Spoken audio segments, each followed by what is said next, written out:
mic is open.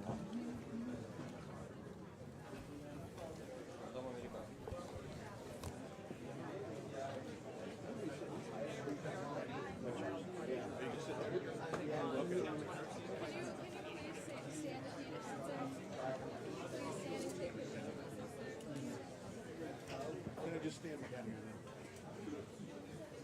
Yes, we just put that out so that we would hear something.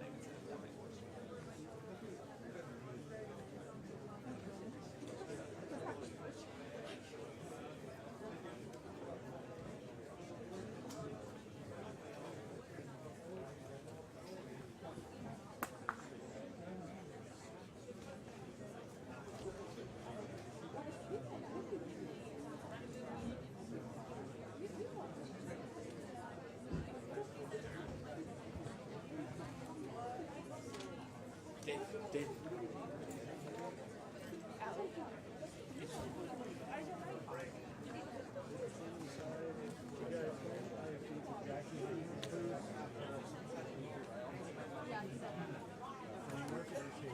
DC. I'm sorry. You're out of DC, right?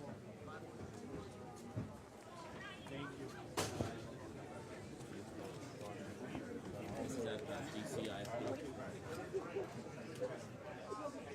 Okay, this is our transition again. I've asked. Down, bed, cut in. Sorry.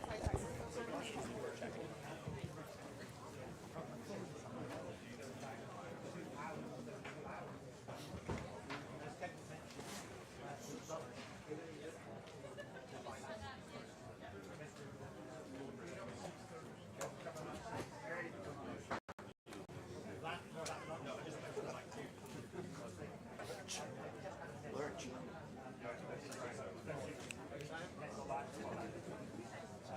Just warning you.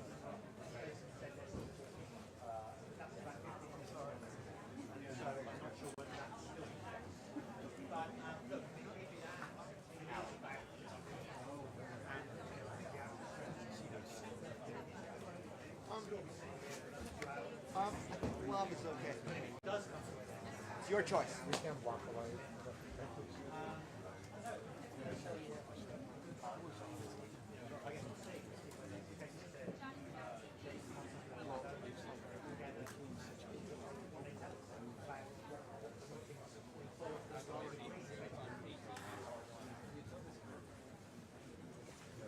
Sorry, sir, just to make you aware. Thank you.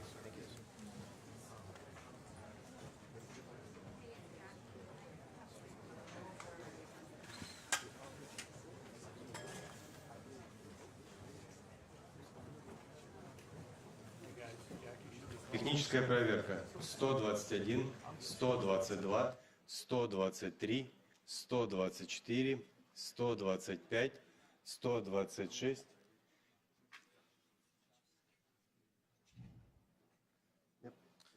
Good day. Just double checking our last minute translation booths, making sure everyone is getting everything as needed. Again, you should be having English in your English only modes. The floor will get both everything at the same time. On your headsets, it should be 00 floor, 01 should be English, and 02 should be Russian on your headsets. So again, just doing a couple last minute checks, making sure everything is going through as it should. Thank you. Кремлевский пул, у вас все хорошо, все нормально? Камеры, покажите, пожалуйста, большой палец, что все нормально. Спасибо большое.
underestimate Ukraine?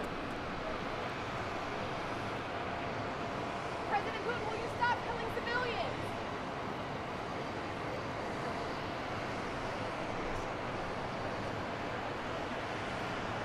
President Putin, how can the U.S. trust your word?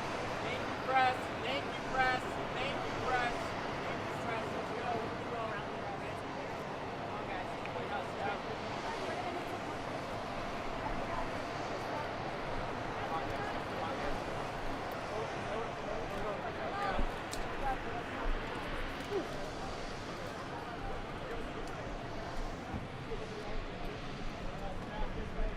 We're still holding for a minute? Okay. The driver's here, so.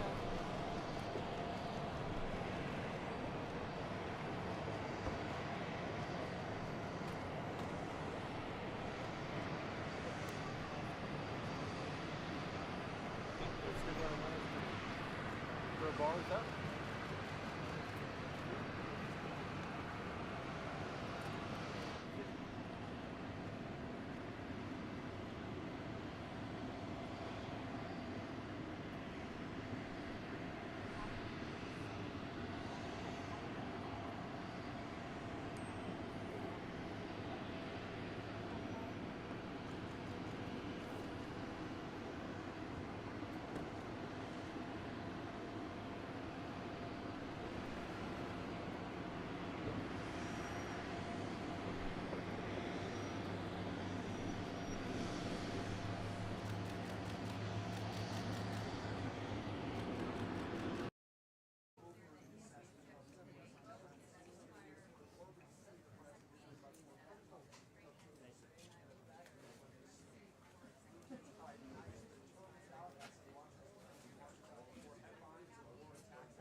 President Trump's critics, I think they may have been startling to see Vladimir Putin in the back of the presidential limousine where he was chuckling, laughing, smiling. The two of them, though there wasn't a one-on-one, in effect had a one-on-one privately with what we believe were no interpreters in the vehicle at that time. So what were they speaking about during that short visit? But recognize, I think, as we anticipate this dramatic moment here, that Donald Trump, throughout dating back to his time as a businessman successfully in New York as a television producer, really is the producer of this presidency. We watched it play out in real time a bit earlier today as the two men, at almost at the exact time, descended the staircases from their aircraft. They walked down that red carpet, shaking hands, as Russian media noted, for about 15 minutes in total, 15 seconds, excuse me, in total. Donald Trump patting Putin's hand as they shook, the two sharing smiles and brief exchanges before they walked up on top of that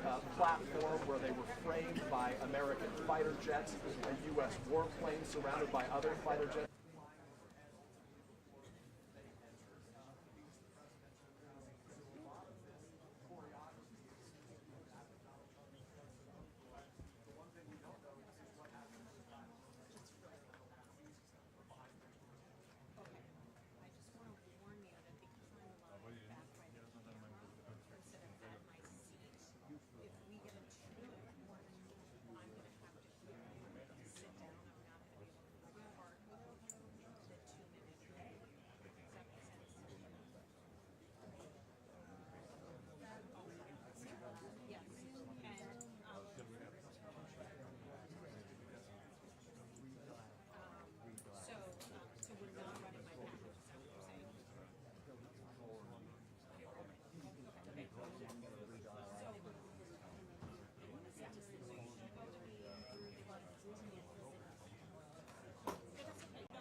It's like running a train station blind.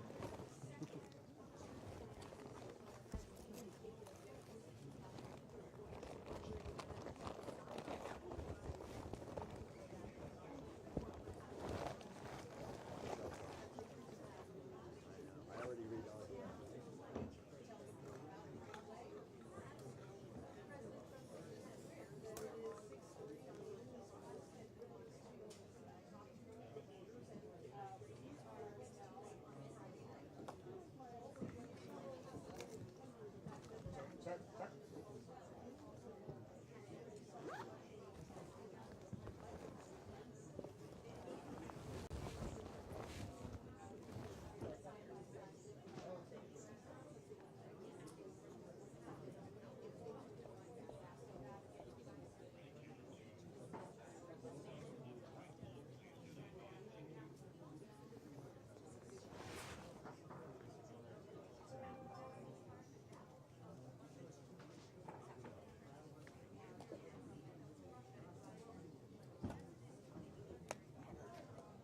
Colville. Colville. It's a 3G, 4G phone. Oh yeah. It'll work better. Yeah, but You don't have the adapter? I can't break it now. Oh, I'm Bluetoothing into my thing, but thanks. no worries. I usually do a USB-C hardwire. Does that work on USB-C? Mm-hmm. Oh, So do the new cell phones. yeah. I do have that cable. I'm just in the middle of it now. Yeah, it's fine. The flip phones are a little, they're older, but they don't take as much bandwidth.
No.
Watch your back, mister.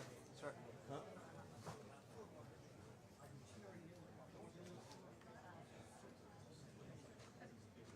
It's a losing fight.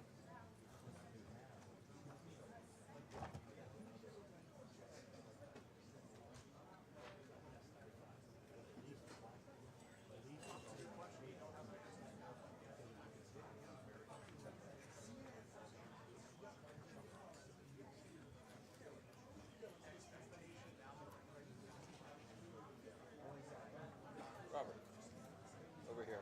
Mark, how do you Bluetooth into the mixer? Adapter 3? Yeah, yeah. They're very good. It's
The two world leaders have touched down here in Anchorage, Alaska, and this summit is already off to a peculiar start. President Putin joining Trump inside of his limousine, a rare move for a U.S. adversary. Now, even though this meeting has expanded to include advisors, this moment is still a one-on-one moment for the two presidents. As Russian missile strikes continue Friday in Ukraine, the world is watching two leaders come together in Anchorage, Alaska, hoping their meeting can bring an end to the violence. We get along. There's a good respect level on both sides, and I think, something's going to come of it. Speaking from Air Force One en route to the summit, President Donald Trump said they will discuss the Russian-occupied territory, but he is not in a position to agree to any territorial swaps between Russia and Ukraine. I'm not here to negotiate for Ukraine. I'm here to get them at a table. Trump has threatened Russia with, quote, very severe consequences if their president, Vladimir Putin, doesn't agree to end the war. Notably absent from the summit, Ukrainian President Volodymyr Zelensky. Putin is determined only to present a meeting with America as his personal victory. If the summit goes well, Trump has suggested organizing a trilateral meeting with Zelensky and Putin. I think that it is most likely that Putin will recognize that he's in a bit of a difficult position. Less optimistic, the people of Ukraine, weary from more than 3 years of war with their neighbor. I think these will just be empty promises. I don't expect anything. First, because Trump's position changes faster than he can talk about it. I don't know what the negotiations will give me. I want peace and quiet. That's the most important thing. President Zelensky said he is counting on America during this summit. He's describing it as a high-stakes one and a possible pathway to a trilateral meeting down the line. Reporting in Anchorage, Alaska, I'm Maribel Gonzalez.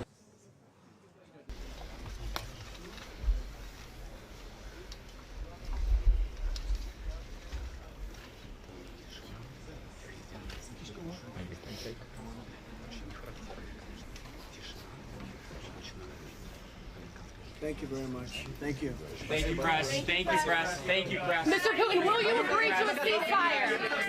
Mr. Putin, will you commit to not killing any more civilians?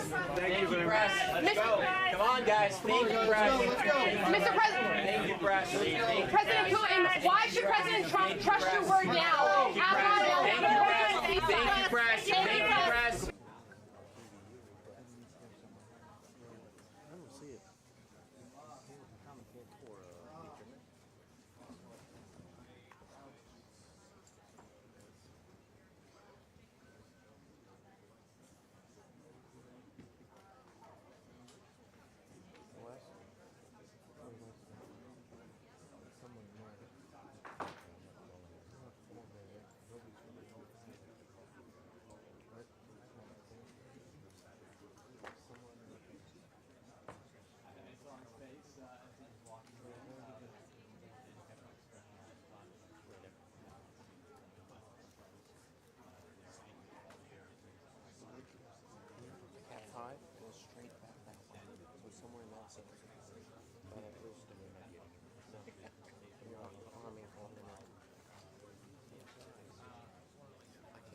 None of us are skinny enough to crawl under this. That's where the blue cable goes to. Sorry, repeat that? Oh, that wasn't the thought.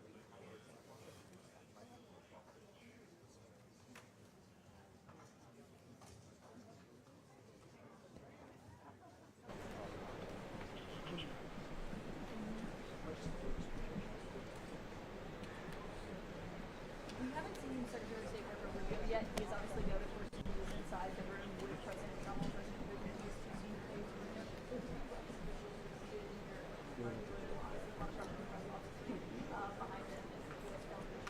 Russian state TV counting down the minutes to the landmark summit between President Donald Trump and Russian leader Vladimir Putin. After days of silence, Putin, with his first public remarks, meeting his most senior officials, praising President Trump.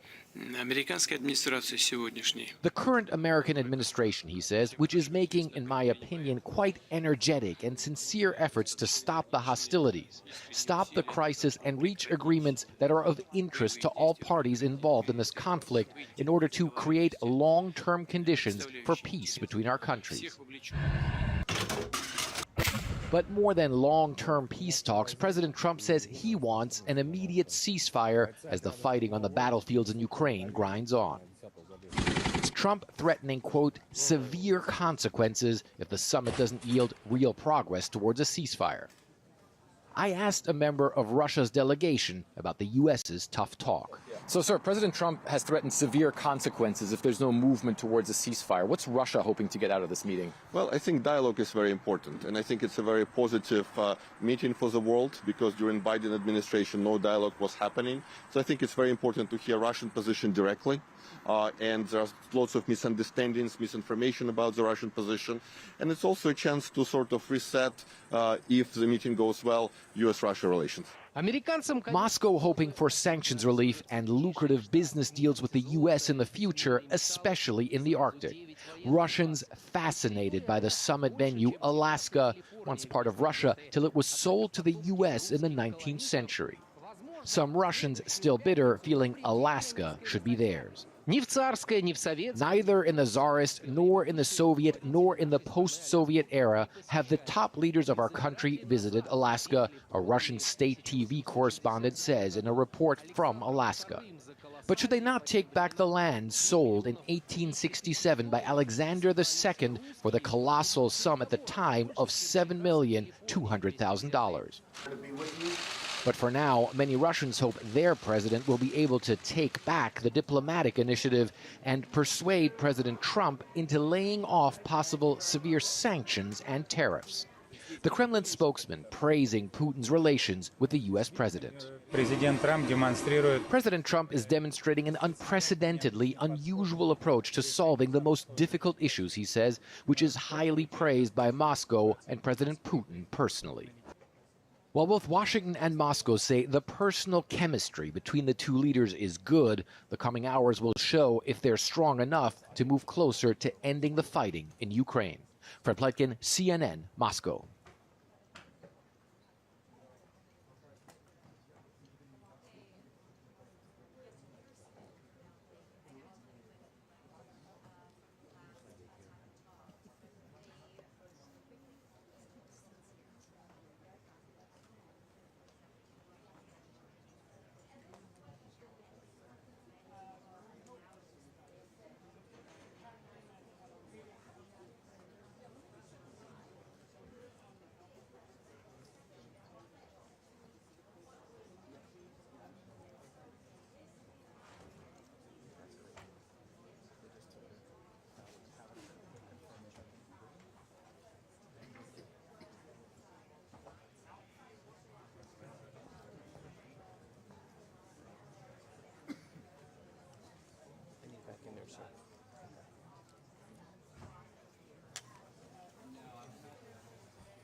Let's see, live.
Ladies and gentlemen, the President of the United States of America and the President of the Russian Federation.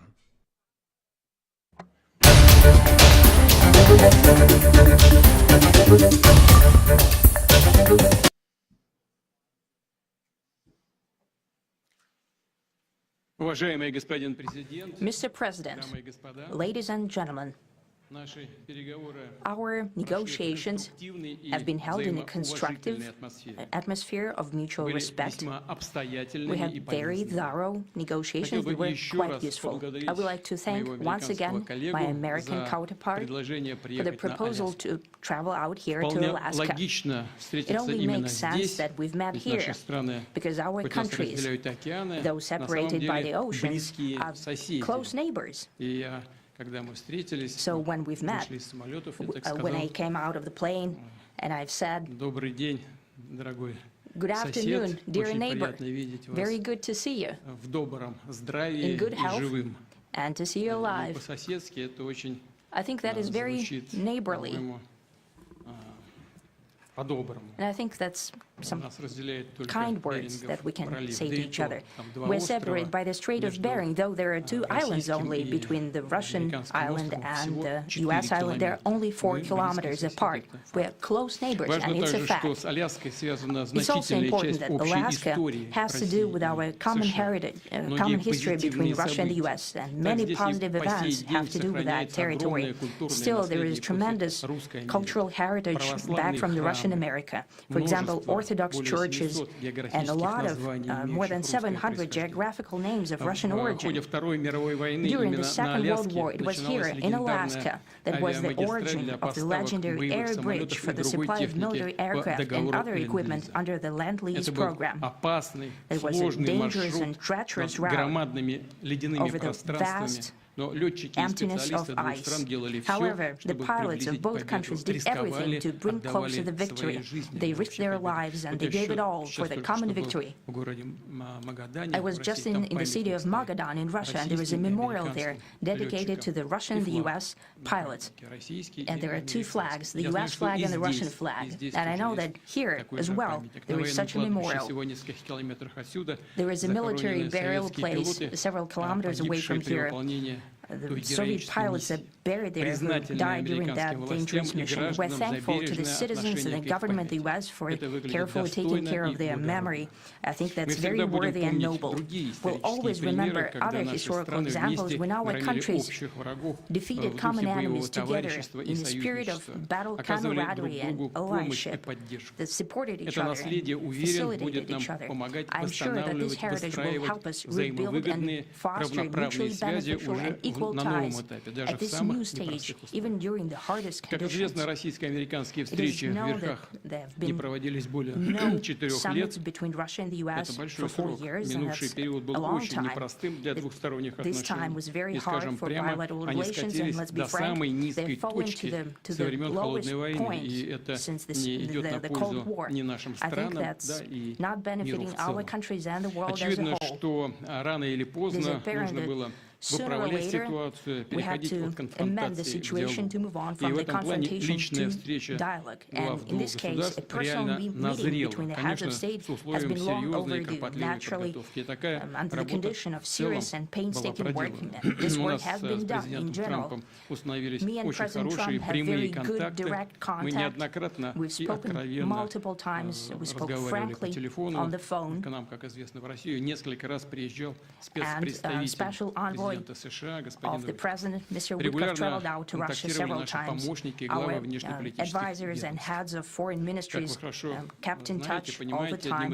And you know fully well that one of the central issues was the situation around Ukraine. We see the strive of the administration and President Trump personally to help facilitate the resolution of the Ukrainian conflict, and his strive to get to the crux of the matter to understand history is precious. As I've said, the situation in Ukraine has to do with fundamental threats to our security. Moreover, we've always considered the Ukrainian nation, and I've said it multiple times, a brotherly nation, however strange it may sound in these conditions. We have the same roots, and everything that's happening is a tragedy for us, and terrible wound. Therefore, the country is sincerely interested in putting an end to it. At the same time, we're convinced that in order to make the settlement lasting and long-term, we need to eliminate all the primary roots, the primary causes of that conflict, and we've said it multiple times, to consider all legitimate concerns of Russia and to reinstate a just balance of security in Europe and in the world on the whole. And I agree with President Trump, as he has said today, that naturally the security of Ukraine should be ensured as well. Naturally, we are prepared to work on that. I would like to hope that the agreement that we've reached together will help us bring closer that goal and will pave the path towards peace in Ukraine. We expect that Kiev and European capitals will perceive that constructively and that they won't throw a wrench in the works. They will not make any attempts to use some backroom dealings to conduct provocations to torpedo the nascent progress. Incidentally, when the new administration came to power, bilateral trade started to grow. It's still very symbolic. Still, we have a growth of 20%. As I've said, we have a lot of dimensions for joint work. It is clear that U.S. and Russian investment and business cooperation has tremendous potential. Russia and the U.S. can offer each other so much in trade, digital, high-tech, and in space exploration. We see that Arctic cooperation is also very possible. And our international context, for example, between the Far East of Russia and the West Coast of the U.S. Overall, it's very important for our countries to turn the page, to go back to cooperation. It is symbolic that not far away from here, the border between Russia and the U.S., there is a so-called international date line. I think you can step over, literally, from yesterday into tomorrow. And I hope that we'll succeed in that. In political sphere, I would like to thank President Trump for our joint work, for the well-wishing and trustworthy tone of our conversation. It's important that both sides are result-oriented, and we see that the President of the U.S. has a very clear idea of what he would like to achieve. He sincerely cares about the prosperity of his nation. Still, he understands that Russia has its own national interests. I expect that today's agreements will be the starting point, not only for the solution of the Ukrainian issue, but also will help us bring back business-like and pragmatic relations between Russia and the U.S. And in the end, I would like to add one more thing. I'd like to remind you that in 2022, during the last contact with the previous administration, I tried to convince my previous American colleague that the situation should not be brought to the point of no return when it would come to hostilities. And I said it quite directly back then that it's a big mistake. Today, when President Trump is saying that if he was the president back then, there will be no war. And I'm quite sure that it would indeed be so. I can confirm that. I think that overall, me and President Trump have built a very good, business-like and trustworthy contact.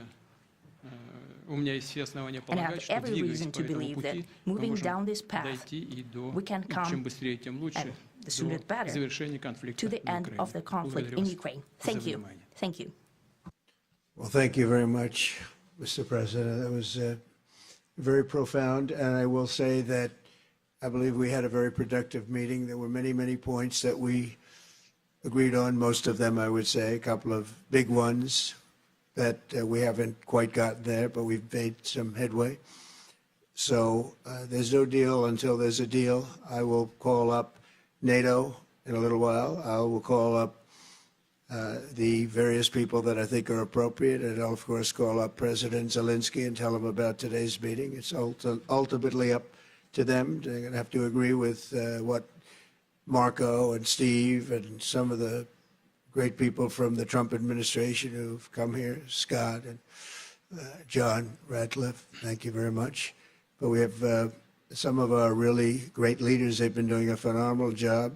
We also have some tremendous Russian business representatives here, and I think, everybody wants to deal with us. We've become the hottest country anywhere in the world in a very short period of time, and we look forward to that. We look forward to dealing. We're going to try and get this over with. We really made some great progress today. I've always had a fantastic relationship with President Putin, with Vladimir. We had many tough meetings, good meetings. We were interfered with by the Russia hoax. That made it a little bit tougher to deal with, but he understood it. I think he's probably seen things like that during the course of his career. He's seen it all, but we had to put up with the Russia hoax. He knew it was a hoax, and I knew it was a hoax, but what was done was very criminal. But it made it harder for us to deal as a country in terms of the business and all of the things that we'd like to have dealt with. But we'll have a good chance when this is over. So just to put it very quickly, I'm going to start making a few phone calls and tell them what happened. But we had an extremely productive meeting, and many points were agreed to. There are just a very few that are left. Some are not that significant. One is probably the most significant, but we have a very good chance of getting there. We didn't get there, but we have a very good chance of getting there. I would like to thank President Putin and his entire team, whose faces, who I know in many cases, other than that, whose faces I get to see all the time in the newspapers. You're almost as famous as the boss, but especially this one right over here. But we had some good meetings over the years, right? Good, productive meetings over the years, and we hope to have that in the future. But let's do the most productive one right now. We're going to stop really 5, 6, 7,000, thousands of people a week from being killed, and President Putin wants to see that as much as I do. So, again, Mr. President, I'd like to thank you very much, and we'll speak to you very soon and probably see you again very soon. Thank you very much, Vladimir. Next time in Moscow. Oh, that's an interesting one. I don't know. I'll get a little heat on that one, but I could see it possibly happening. Thank you very much, Vladimir. And thank you all. Thank you. Thank you. Thank you so much.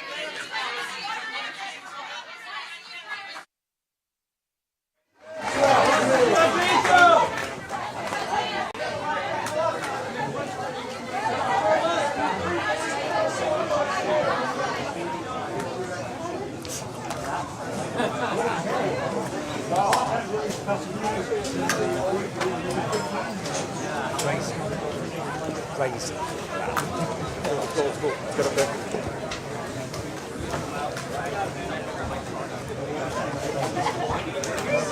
US pool?